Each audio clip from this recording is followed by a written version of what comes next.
Olá, senhores. Como a proposta é efetivamente darmos as aulas pelo Teams, essa aula gravada é apenas um aperitivo, digamos assim, com algumas informações que os senhores deverão saber para que possamos desenvolver essa aula no Teams. Se isso não for possível, aí eu gravo o restante da aula também para disponibilizar aos senhores. Pois bem, bem-vindos ao Direito das Coisas. Saímos da esfera contratual e continuamos a falar de patrimônio. O direito civil, ele se divide em duas grandes áreas, os chamados direitos pessoais e os chamados direitos patrimoniais, né? Nós já vimos os direitos pessoais nos direitos da personalidade, veremos logo mais no direito de família. A outra grande esfera do direito se dá na perspectiva do patrimônio.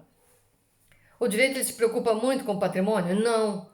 Todo mundo se preocupa com o patrimônio. O direito ele tem que cuidar dessa questão e tratar e fazer os travamentos necessários dentro das imposições legais normativas. Então, vamos lá entender um pouquinho o que é esse chamado direito das coisas. Primeiro a gente chama de direito das coisas esse complexo de normas que são reguladoras das relações jurídicas, não todas elas, referentes às coisas suscetíveis de apropriação pelo homem. Essa foi a definição de Clóvis Bevilacqua, nos idos de 1899, quando ele propôs o Código Civil de 16. Veja que ele propôs em 89, né, em 99, 1899. Portanto, o código anterior era do século XIX, embora aprovado no século XX. A sua mente, a sua concepção era do século XIX. Pois bem, toda parte do direito das coisas advém do direito romano e das suas premissas. E é muito curioso que hoje a gente tenha o direito das coisas ainda atrelado às noções de posse e propriedade. Vocês vão verificar, quando a gente trabalha direito das coisas, a grande noção é posse e propriedade. Nós vamos perder, entre aspas, um bom tempo no estudo dessas questões. Eu dou um alento muito grande para o estudo da posse, porque eu acho que falta isso na perspectiva do direito. Se fala muito na propriedade, nos institutos que já estão consagrados e pouco se fala em posse. Então, nós vamos trabalhar a questão da posse, porque ela é muito importante, eu sempre friso isso, e nos características e elementos próprios do direito das coisas, do patrimônio. Quando a gente fala em direito patrimonial, ele começa lá em obrigações. Então, se os senhores fizerem um corte no seu curso de Direito Civil, os senhores vão ver a tônica patrimonialista. Se o senhor fizer um corte no seu curso de Direito, o senhor vai ver a tônica patrimonialista. Porque o direito tributário vem daqui. Ele vai se abeberar em relações jurídicas, de cunho patrimonial.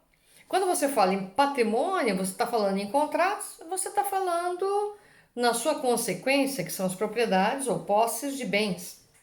Então, estamos falando em contratos e a sua consequência, que é a posse. Para eu adquirir um bem imóvel, eu tenho que fazer um contrato.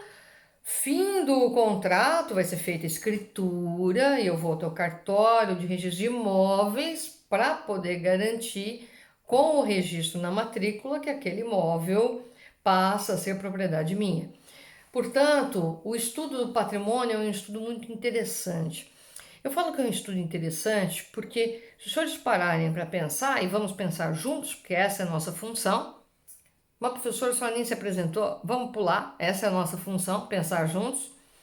Muito se discute sobre o papel do poder público. Perfeito, mas a nossa noção de propriedade é do poder privado, é do direito privado, são das relações privadas. Quando você fala em propriedade, a sua noção é de direito privado. Tanto é que você faz a distinção de propriedade pública. Por quê? Porque a sua noção é de propriedade privada. Esse é o nosso problema. Como é que a gente pode tratar de direito fundamental à moradia se a sua noção advém de propriedade e de propriedade privada? Não é uma questão... Ah, Marilena, isso é uma coisa secundária. Não, senhores, essa é uma coisa essencial. Desculpa, deu confusão aqui. Desculpa, mas é uma coisa essencial. Como é que eu vou falar de propriedade pública se eu não tenho esse conceito? E o conceito de propriedade, assim como o conceito de patrimônio, vem do direito privado. Ah, mas ele é um direito fundamental. É, mas você pega o conceito aqui. Então, infelizmente, houve uma inversão. É isso que eu tento chamar a atenção dos senhores. Como é que o senhor quer produzir igualdade se o senhor traz um conceito que vem de uma área privada? E tenta elaborar o mesmo conceito na esfera pública e dizer que vai proteger. Proteger o quê? Se a nossa referência é o direito privado. Professor, ainda não entendi. Vamos lá. Explicando de uma maneira mais simples ainda, para que todos possam entender os paradoxos. O paradoxo é o seguinte: nós temos toda uma proteção individual e social à propriedade. Perfeito, né? Porque a propriedade pública também tem que ser atenta. Tá, mas você não encara isso como um direito fundamental. O que eu estou chamando atenção é que você se preocupa com a sua propriedade. Então, a noção de propriedade, que deveria ser uma noção de direito fundamental, ela não é. Ela é uma noção de direito privado. E é dela que você extrai o restante. Você nem criou um outro conceito, nem paralelo, nem substituição, nem propôs algo novo. Você continua labutando no mesmo conceito do direito romano. Então, lamento, a gente vai estar sempre num embate sem chances de uma boa solução, porque você está travando uma batalha já perdida. So sorry. O direito privado é claro, nos limites que ele dá à posse e à propriedade. O senhor está trabalhando com o nosso conceito, o senhor vai ter esse problema também.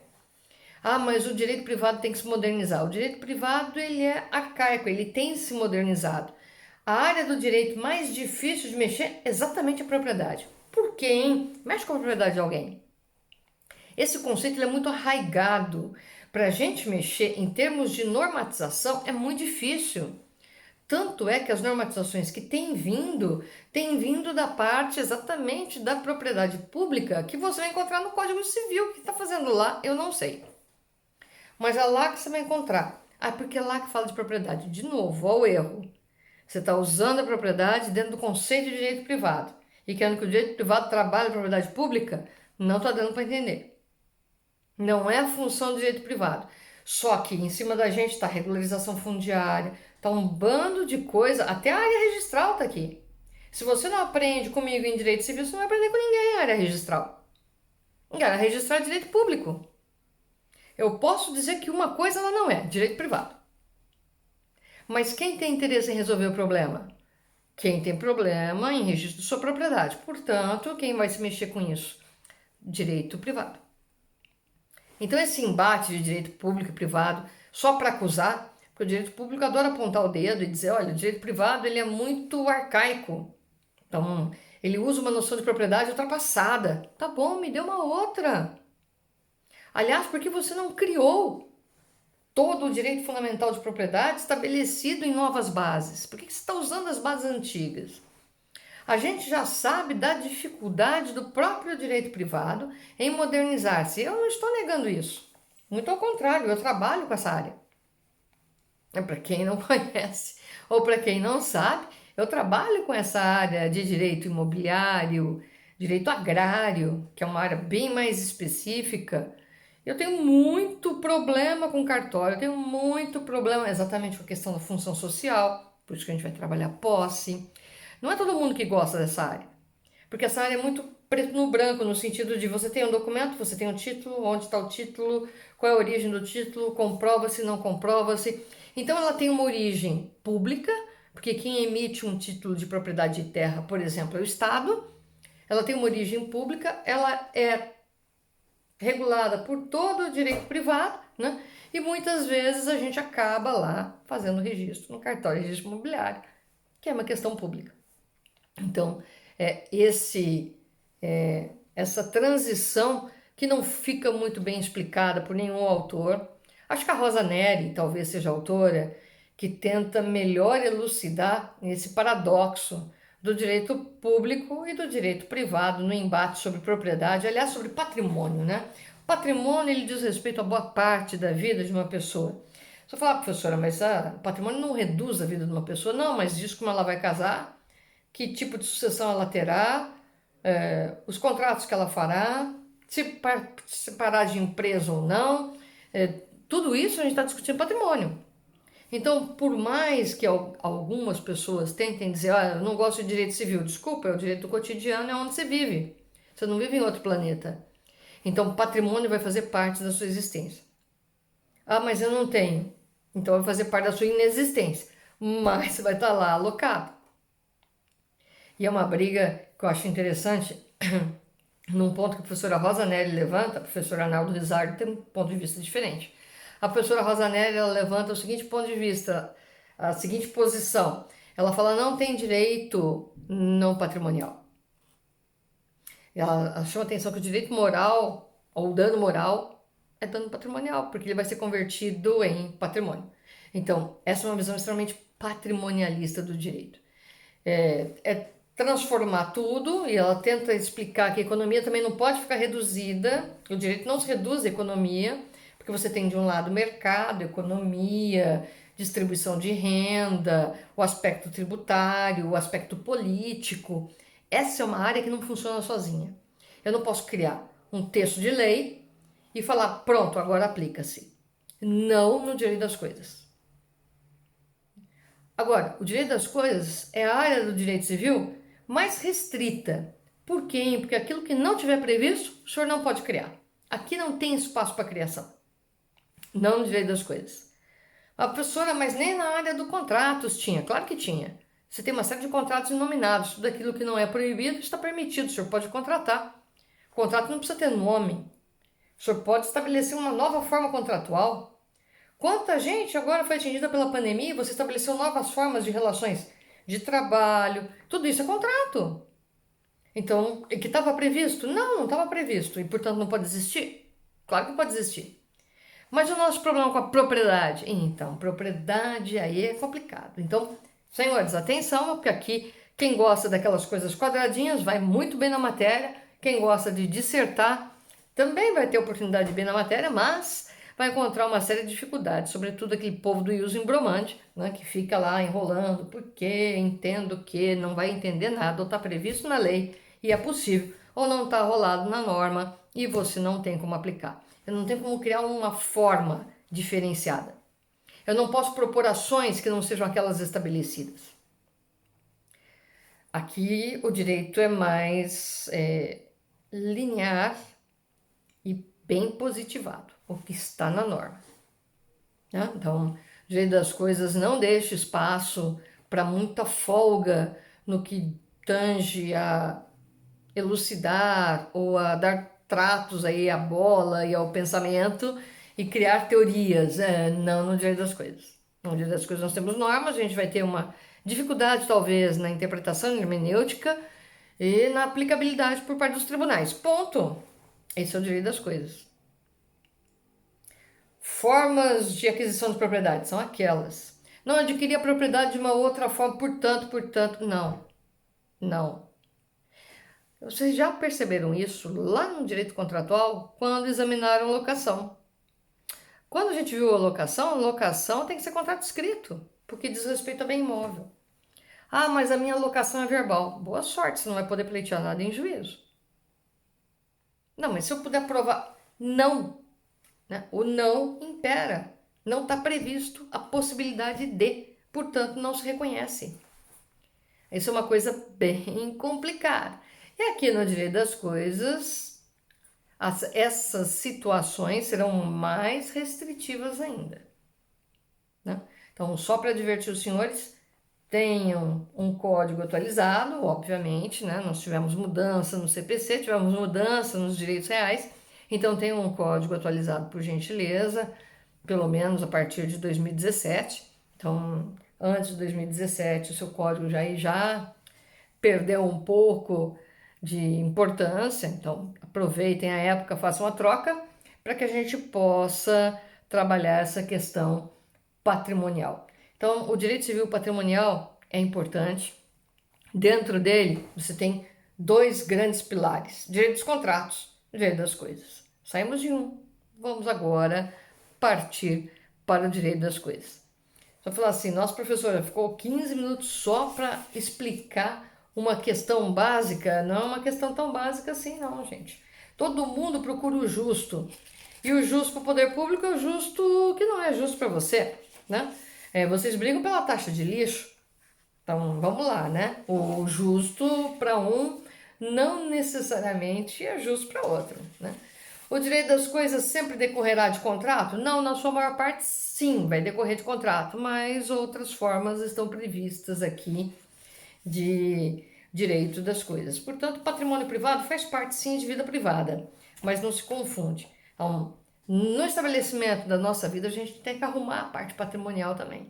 Isso enfeixa contratos, enfeixa a nossa economia, nossa forma, a forma dos senhores de casar, então vai ter pacto, não vai ter pacto, qual o tipo de regime de bens que vai escolher. Essa é uma deliberação sobre patrimônio. Quando a gente trata exatamente da aquisição patrimonial, vai adquirir um carro, é direito das coisas, adquirir um carro, o seu direito sobre o carro é direito das coisas, tá? O contrato de aquisição é direito obrigacional, direito contratual, vocês já viram, né?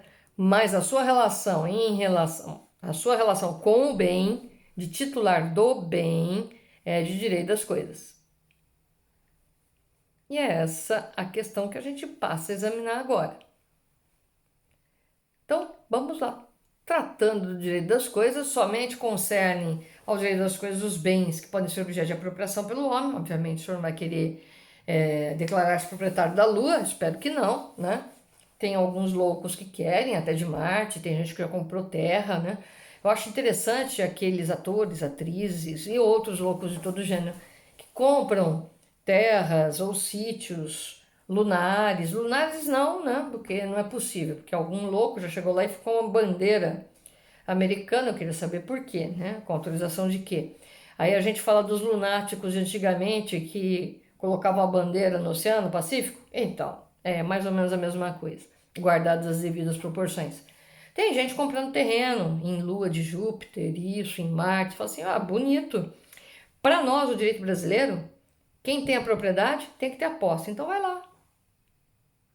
Você comprou de algum marciano? Não. Então, seu contrato é o quê? Ridículo, né? Mas inexistente, né, senhores? Mas você não vai querer comparar o direito brasileiro com o direito americano. Lá a galera registra nome de estrela, compra nome de estrela. Não sei de quem é que eles compram, nem em qual cartório eles registram e se a estrela é notificada ou não disso. Mas aqui a gente fica dentro da esfera do que é possível fisicamente e juridicamente. Então, se não é possível fisicamente, esquece a questão.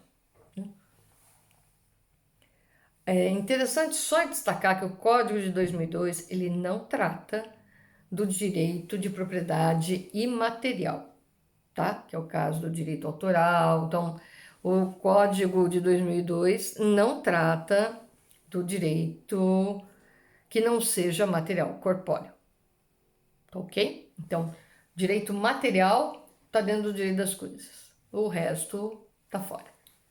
A gente tem uma diferença entre direitos reais e pessoais, que é bom saber, ter um conhecimento mínimo, né? Então, o direito pessoal, que foi o que a gente estudou até agora, é aquela relação jurídica em que ao sujeito ativo, assiste o poder de exigir do sujeito passivo determinada prestação. Foi o que a gente aprendeu em obrigações e contratos, né?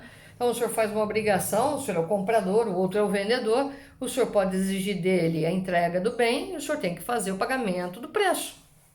Simples assim, né? O senhor pode fazer isso oralmente, que é a informalidade que garante aí e norteia boa parte das relações contratuais, ou pode fazer isso numa formalidade contratual, né?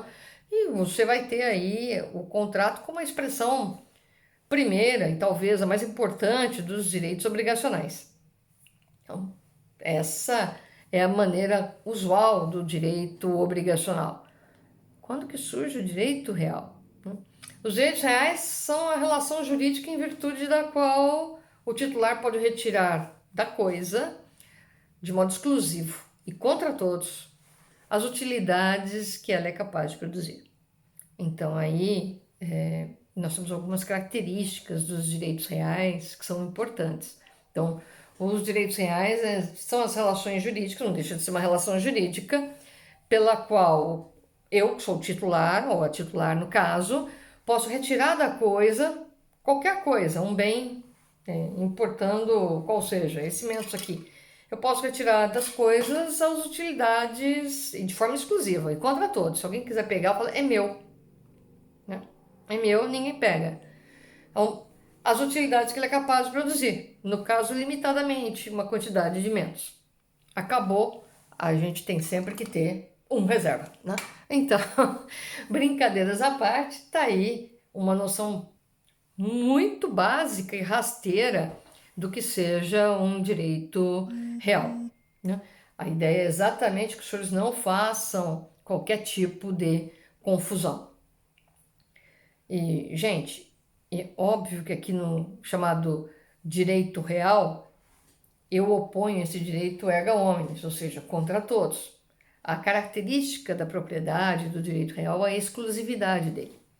A gente já vai trabalhar isso nas características dos direitos reais. Quais são as características fundamentais dos direitos reais? Nós temos um elenco de características, ele vai ser transferido aos senhores, transmitido aos senhores, né? Mas primeira coisa, o titular, ele adere imediatamente à coisa, sujeitando-a.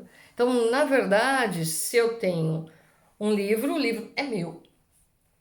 É interessante, né? Eu tenho um direito real sobre o livro. Concordam? Sim. Quando eu estou com um livro, ninguém me pergunta se ele é meu. A gente pressupõe. Toma cuidado com isso. A gente geralmente pressupõe propriedade. Ela não necessariamente existe. A pessoa está com um casaco. Eu gostava desse exemplo em sala. Quem sabe a gente volta rapidinho para eu poder dar esse exemplo de novo. A pessoa está com um casaco. Eu não pergunto se é dela. Eu presumo que é dela. Tanto é que se ela deixar, eu vou perguntar: Fulana esqueceu o casaco? Alguém pode levar para ela? A gente não pergunta se ela é titular, se ela tem recibo. Pode ser emprestado. Pode não ser dela. Quem tem irmão sabe que o irmão que acorda mais cedo sai com as melhores roupas, o outro fica com o que dá. Quem mora em res pública é a mesma coisa. Então, não necessariamente é dela, mas ela está exercendo direito real sobre o bem? Sim. E vai você mexer. Ela vai falar, é meu. Então, vocês têm esse sentido de posse, e esse sentido é muito curioso, né? Todo mundo fala assim, as pessoas nascem com sentido de propriedade. Não, elas nascem com sentido de posse, não de propriedade. Né? Isso daqui é meu? Sim, é posse. Não é meu de propriedade, é de posse. A posse é minha? Sim. Então, tá. Criança ainda pergunta. Aí depois quando a mãe fala, divide, ela fala, não, você disse que é meu, por que eu vou dividir? Ninguém mandou. Eu já falei, quer aprender direito, analise e viva como uma criança. Eles sabem todas as áreas do direito. Você só vai ter que ajustar conceitos àquele pequeno ser que anda na casa. Porque sabe todas as áreas do direito. Então, falou que é dele? Sim. Não vai poder obrigá-lo a dividir. Ah, mas você me deu. Já fez errado, né? Já fez uma doação. Então transferiu o patrimônio. E ele sabe que o patrimônio é dele. Então ele não vai dividir. É ele que decide. Se ele quiser jogar, ele joga. Mas ele não dá. Complicado, né? Vai explicar a função social, então aí. Começa de cedo. Não é? Não tem que começar com grandes discursos. Começa cedo. Começa em casa. Vamos lá. Né? Então tá aí. Esse direito real, ele adere à coisa, tornando você o titular do direito. Então, tem gente, depois a gente vai ver as duas teorias que são muito curiosas, a gente fala assim, mas eu não tenho relação jurídica com o bem, eu não sou uma pessoa estranha. Né? É que, na verdade, o sujeito passivo aí seria a comunidade. Né? A gente já vai tratar disso posteriormente para não ficar aí muito exaustivo. O direito real também tem uma segunda característica fundamental muito importante, chamada direito de sequela. Né? Ele segue, é a prerrogativa que tem o titular de seguir o bem, o objeto, né? Onde quer que ele se encontre. Então, essa é o direito de sequela. Eu sei que sequela hoje está com outra conotação, e ela tem mesmo outra conotação no direito na medicina, mas no direito a sequela vem de seguir. Né? Então, é a possibilidade que eu tenho de seguir e readquirir. Tanto é verdade, senhores, que se um bem seu é furtado ou roubado, desde que haja perfeita identificação, o senhor retoma o bem. Essa é uma consequência óbvia do direito de sequela. Pode até estar com um terceiro. Aí a discussão se vai ser receptação ou não, mas o bem é seu. Identificou? Identificou. Foi aquele? Foi. Então esse bem é devolvido para o dono. É a noção de dono, né? Ah, mas eu paguei também. Não, o senhor não é o dono foi ele. Ele não deixou de seguir o bem. Isso é verdade. Ele fez lá o boletim de ocorrência, informou, fez tudo certinho. É o direito de sequela. Eu retiro de quem quer que esteja, por mais que essa pessoa esteja de boa fé. Isso a gente vai aprender aos poucos. Hoje eu estou apresentando apenas a estrutura. Também nós temos como característica a exclusividade, né? Ou seja, não é possível instalar-se um direito real onde outros existam. Então, sobre uma mesma propriedade não podem ter dois títulos. Podem ter dois titulares, né? O título está no nome de duas pessoas, mas não dois títulos na mesma propriedade. Aí tem que ter exclusividade. Você tem um carro, então aí você pode ter até 4 pessoas, todos os filhos são proprietários do carro? Sim, não tem problema nenhum. Um carro, um título, concedendo a propriedade para os 4. Não tem rolo nenhum. O que não podem ter? 2 títulos voando sobre o mesmo carro. Então a exclusividade é com relação a isso. O que o judiciário tem que definir? Quem é o proprietário? Qual título vale? Vale o título que está com os 4 ou vale o título que está com B? Se o juiz definir que vale o título que está com B, o carro é entregue a B. Se o juiz definir que vale o título que está com os 4, o carro é entregue para os 4. Então, o direito de propriedade, o direito real como um todo, ele é exclusivo. A posse ou é minha ou é sua, não pode ser dupla ou dúplice. A gente vai ver que posse até dá, né? Mas com o exercício ao mesmo tempo não dá. É a história do casaco. Alguém está vestindo, né? Não pode estar com as duas ao mesmo tempo. Alguém está com ele, efetivamente. Então, por isso que é exclusivo. Prevê uma ação real, né? Então, sempre prevalece o direito contra qualquer detentor da coisa. Então, a gente vai aprender isso. Todo direito real é suscetível de posse, todo ele. Todo ele é oponível erga omnes, ou seja, contra todos. E existem inúmeros clausos. O que são os números clausos, gente? São as formas que o legislador criou.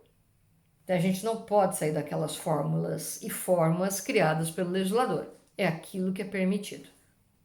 Então, quando a gente fala que é números clausos, é taxativo. São aquelas as modalidades permitidas no momento pelo direito para aquela situação. Tá certo? Então, era isso que eu queria dizer aos senhores, pelo menos num primeiro momento, sobre os direitos patrimoniais na modalidade de direitos reais. Então, a gente começou trabalhando o paradoxo entre o direito fundamental à propriedade e o conceito de propriedade, a sua mescla com o próprio conceito de patrimônio, as duas bases do direito contemporâneo, do direito civil contemporâneo, e, finalmente, a concepção, as diferenças e as caracterizações dos direitos, nessa horário é difícil, dos direitos reais e pessoais e as principais características dos direitos reais. Na aula agendada, nós faremos as apresentações de bibliografia, trataremos do conteúdo da disciplina, trabalharemos ainda as formas avaliativas e seguiremos na continuidade desta aula já gravada. Então a ideia é nunca ficar exaurido ali, pelo menos no momento, nessa aula gravada. Essa aula gravada ela serve sempre como uma introdução da aula que será ministrada. Vamos trabalhar dessa forma, porque assim vocês já ficam com um panorama daquilo que será abordado na aula. E vejam que esse panorama já tem aí quase meia hora, que é mais ou menos o que pretendemos fazer, tá? Então, senhores, cuidem-se, fiquem bem. Na próxima semana nos vemos, né, que começa amanhã, segunda-feira já nos vemos. E vamos tentar fazer valer essa aula pelo Teams. Espero que seja frutífera. Se não o for, fique essa aula gravada e a promessa do complemento da aula que seria dada, aí toda ela gravada. Ok, senhores? Muito obrigada, abraços virtuais a todos.